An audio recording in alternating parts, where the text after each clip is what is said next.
Larissa and I had been quiet for a while, only talking when the silence grew too much.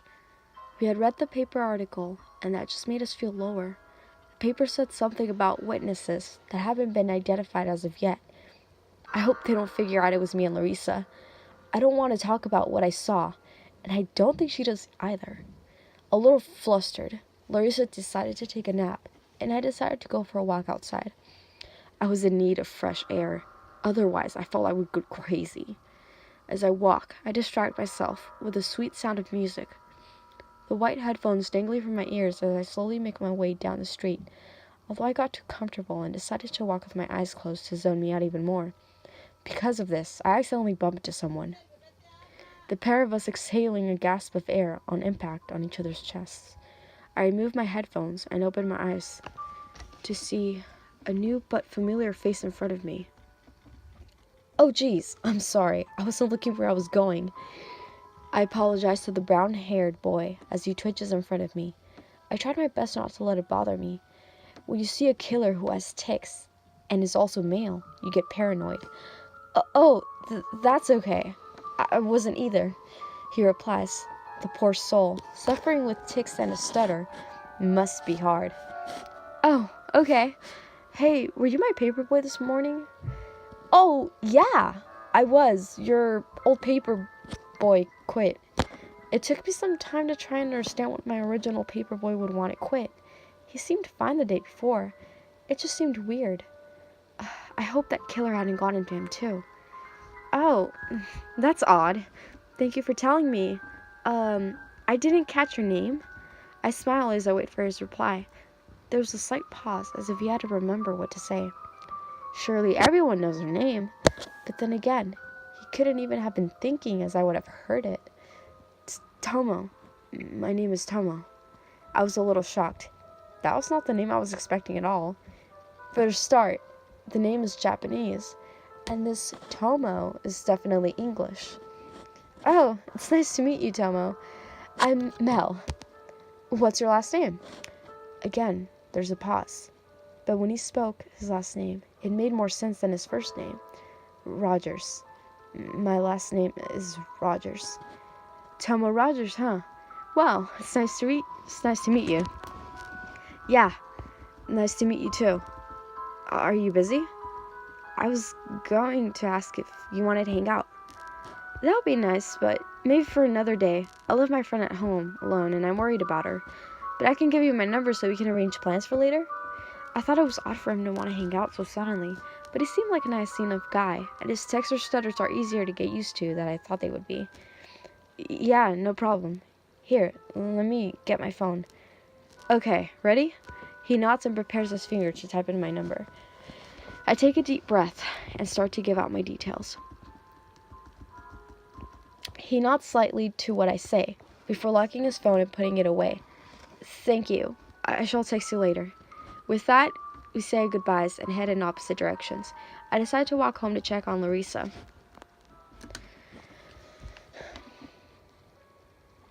I arrive back home, entering the house and locking the door behind me. Heading upstairs to check on Larissa, who currently slept in my bedroom. I gently knock on the door before entering, only to see she was asleep. I watched her chest to make sure it was lifted and lowered, to show that she was definitely breathing, which she was. I sigh and slightly close the door, heading downstairs to her laundry room, taking out a folded blanket and pillow, heading towards the sofa, setting up my things. Once I was all set up to sleep, I decided to turn on the TV to watch some last-minute shows before I took my nap. It was still early, but Larissa was asleep and there was nothing for me to do. But then I realized I hadn't given Tomo my number, so I started to wonder about whether or not he would text me. Taking Toby's point of view. Mel and I walked in different directions as she makes her way home. However, I stop and turn to face her, watching her back as she disappears into the distance. Looking down at my hand, I chuckle at the fact that I'd gotten her phone number. I wanted to text her right away, but I decided to head back to the mansion first. The closer I get, the easier it will be to manipulate her into joining us. Reading minds is a good quality to have when it comes to killing people, and if she doesn't join, I'll just kill her off. But better not get too close with her. The closer we are, the harder it'll be to kill her. On my journey back into the forest, I noticed two teenagers sat on a log, practically eating each other's faces. The very sight of it made me feel sick. How the female basically swallowed the male's tongue. It was disgusting. I began to sneak up behind them, but soon realized I don't have a weapon. But I freeze, and behind the tree, once the couples start talking, I hide. Listen, Adam, there's something I want to ask you. Okay, what is it? Well, we've been meeting each other for a while now, and we've had sex a few times. So what does that make us? Like, what are we? Well, we're fuck buddies, I guess. Fuck buddies? That's disgraceful. At least with the females I go near, I have respect and just kill them rather than use them for my own pleasure. Oh, only fuck buddies? You don't see me as anything else? No, why? Oh, no reason. There was a pause between the two until the male stood to his feet, looking down to the girl confused. Well, Amy, I'd better get going. If I'm out too much longer, my girlfriend will grow suspicious. Your girlfriend? All this time you had a girlfriend? You're cheating on her? I'm sorry, but she's not ready for sex yet, and I just needed some release. You asshole! I hope you rot in hell. The girl stands up, striking the male's cheek with the palm of her hand before she runs off in the direction of town, leaving the male behind. I wanted to find the girl and kill her, but I felt like the male was more deserving. I reached down and grabbed a stick that was helpfully nearby, walking up behind him. That wasn't very nice. Using a girl like that? My stupid stutter, getting the best of me once again. The man turns to shock, the sudden voice behind him, but he soon bursts out laughing. He was older than me, so he was obviously taller, but I've been a killer long enough to build up more strength. What's with the stutter, kid? You're a freak or something?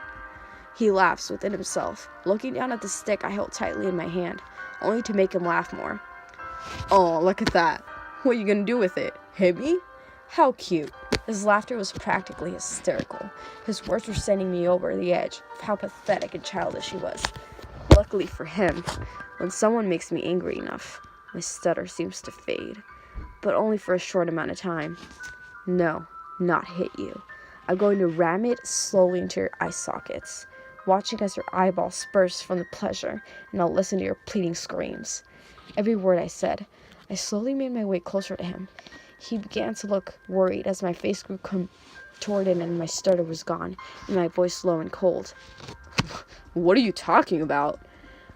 I'll shove it down your throat as it pierces through the skin, watching as you gag for breath behind the wood and your own blood. Your attempts to talk and beg for mercy would fail. What the fuck, kid? Stay away from me, you freak! He yells as I grew closer and closer. Lastly, because you like to get fucked so much, I'll pin you down on your stomach, placing your ass on show, pushing the blood and eyeball-covered stick up your backside before giving it a nice hard kick, pushing it further in, listening to your painful screams, and the stick snapping within you. Blood pouring from your ass as I continue to kick the stick further and further, so you practically see it in your throat. What the fuck is wrong with you? If you weren't such a pathetic rat, you'd have the sense to run. I chuckle menacingly as he takes in my words, remembering he was still standing there.